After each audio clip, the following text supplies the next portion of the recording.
Alright, welcome back to the Lycan League, and once again, we've had somebody resub while the intros were playing. Huge shout out goes to Fritos, as Fritos has now subbed for 11 months in a row.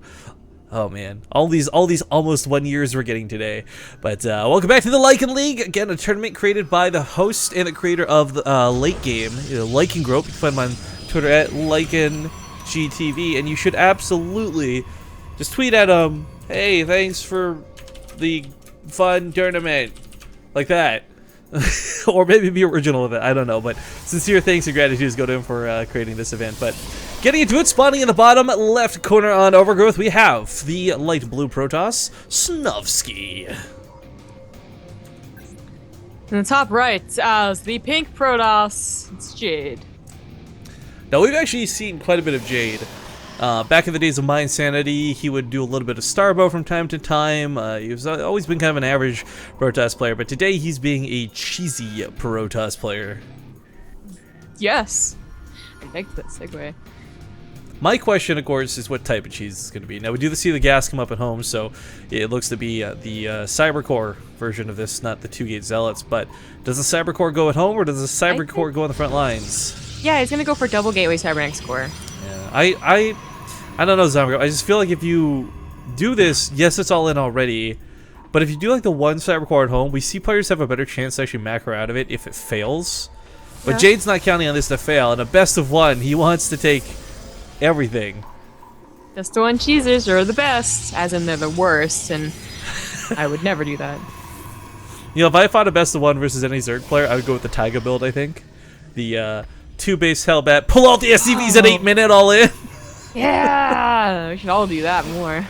I dedicated an entire stream to practicing that build, and I won every game except for one. And the one game was because I was stupid and put it right underneath the Overlord, and he saw it coming. But scumbag builds aside from other races, the Zealot is going to start off a small production cycle advantage for Jade. Now, he could try and go for the pylon. If he does, it kind of boxes him in, and last thing you want to do is get trapped. That probe almost gets the body block off. Well, it's going to be a nice little, I mean, the gateways, the pylons being as forward as they are, it sucks a little bit. That might be something that Jade focuses down when the stalkers come out. But I still like the positioning. Just place another pylon there. I like the high ground pylon. If for no other reason, it distracts where maybe a hit could go off. It also gives them that vision so the stalkers can shoot up if this were disengaged. Good probe control to Snovski so far, by the way. He does pull those back.